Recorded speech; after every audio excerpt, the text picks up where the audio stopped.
Yo, my people, welcome to Behind the Hits, hosted by Mixtape Madness with myself, Ebbs.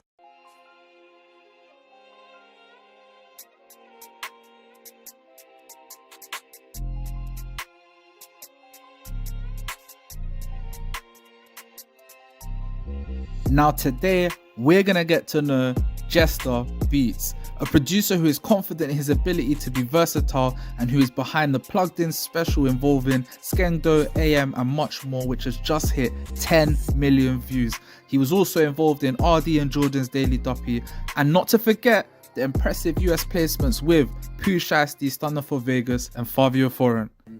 Jester, just like those out there, I want to get to know a bit about you. I do know a bit about you, but I do want to get to know a bit more. So run it back to the start for me. What was it like growing up? You know, Jester Beats. Run me through like the beginning, the full story. Yeah, the full rundown. Cool. So for me, I've always been into music, like just always. I was a DJ starting out. Like I got into DJing because I used to like Martin Garrix's music, like house music. So I was like, cool, Martin Garrix DJ. I started doing parties and stuff, my mates' parties. Like I wasn't getting paid, I was just doing it. But yeah, and then started making my own stuff. 15, 14. Had FL mobile on my, so I was making beats on my mobile and stuff because it was easier than computer. And then house wasn't really working out. Like the stuff, it was too complicated for me. So I started making trap beats. Started putting them on YouTube at 16. It weren't going anywhere at all. I was getting 55 views, and like the beats were terrible. And then, I was just about to say, were you proud of what you were making? Nah, bro. I'd just smack anything up there. Like, I'd put Drake type beat. I'd put like NLE Chopper type beat. I was doing everything. I have no like concept. I was putting out what I was making. I was putting it out there, and I was getting gassed. I had like 10 subscribers, and I was refreshing the view count. I think it was just me watching the same videos over and over again, but. Yeah, and then kept going. YouTube didn't really take music that seriously. Then lockdown came about, and I was like, cool. I'm either going to play Xbox the whole time or do something like creative. So I was like, right, cool. I'm really going to sit down with music and take it seriously. So from there, I started sort of building drill sound as well, especially because that's the time I started listening to drill more, like 6, 7, and like them sort of gigs around them times. And then I got into American music, 21 Savage, like Future, Drake and stuff, Kendrick, and then.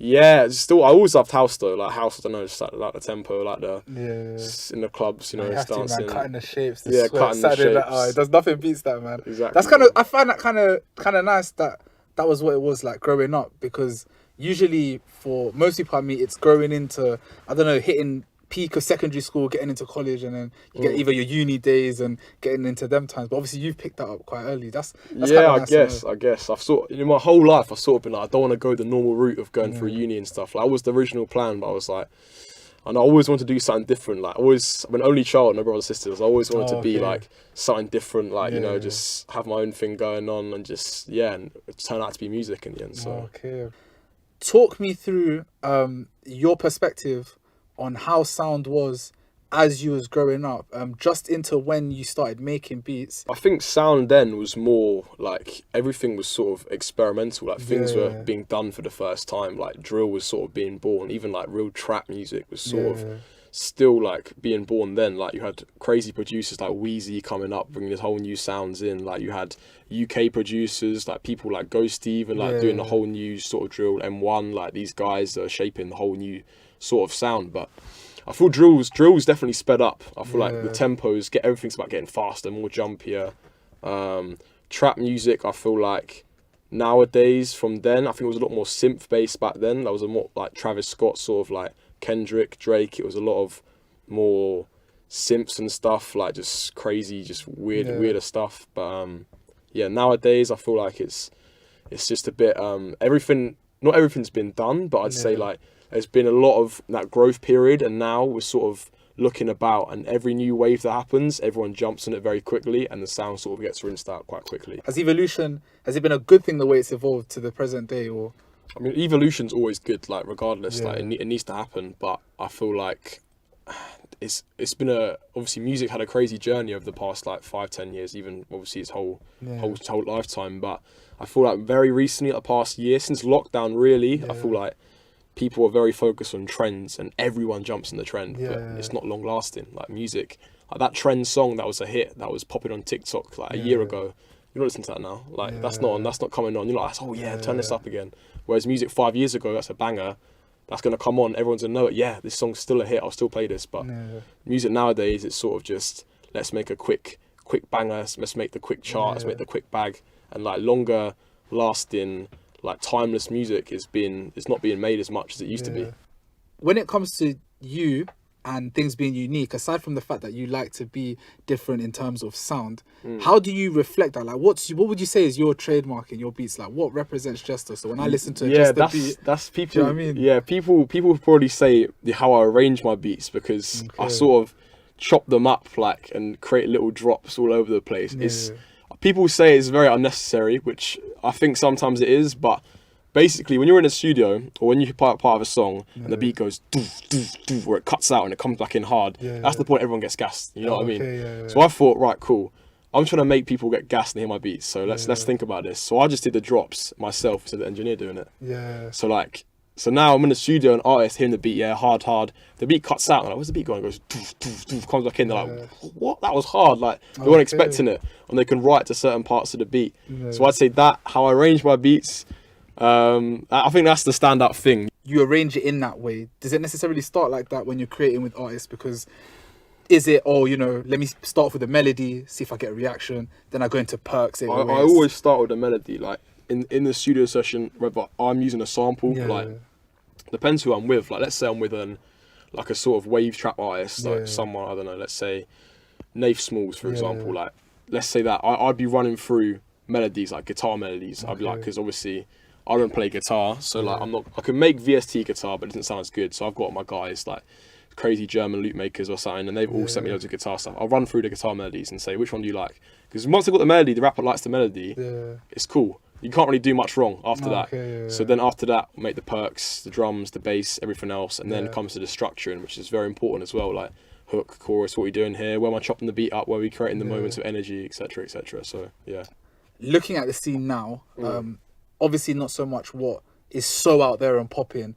Are there gaps and I don't want to say little genres, but genres you think are creeping up and making fuse? Like, nowadays people are trying a lot of infusions. You've got R and drill. There are other parts of drills that don't really get too far out there. Even R and drill, like, I feel like that's not even being explored properly. There's been a couple artists, but like I feel like R and drill could be a crazy big genre. There's so much potential there. Even like I can't remember his name. It's some Canadian guy, and he raps on drill beats at 120 BPM. It sounds mad, but it's hard. But like, it's crazy. Even obviously house drill, I've spoken about that.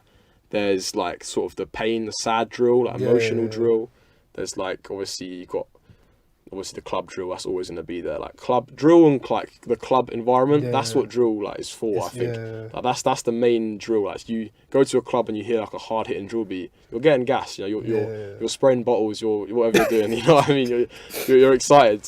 But it's obviously fusion R&B drill. You got like soul drill, like I think drill is such a wide genre. It can be everything, like it's evolving every day. Have you got a story that sticks out? Like, I don't know, you woke up I don't know, hungover, you didn't even know what day it was, and all of a sudden you've got a phone call and this is what story? I feel like the one I was most shocked about, I've got two, but the one that I was out with my mates one evening, just like posted on YouTube that day. I've done all my work for the day. I was like, right, I'm gonna go out to the pub with the lads. It was in summer. I was like, right, I'm going to the pub. We're going to the pub. We'll go to the pub.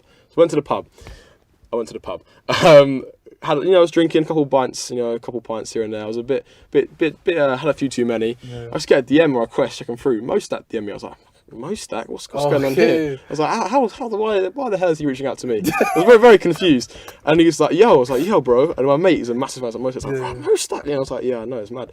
And then he said, oh, you want to beat some YouTube? I was like, really?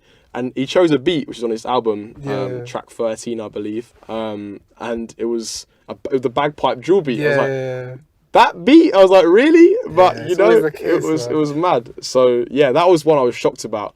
And the next morning, like I think I was drunk. I was chatting to Mostak. I was just saying really strange stuff, like just whoa, like bagpipe beat. Why this one? I was asking bare questions. Like I should have just been quiet. I'm like, cool, bro. Like I don't know what I was doing. But I woke up the next morning. And I was like, wow, that's mad. Okay, so briefly, just to run me through your music creation process.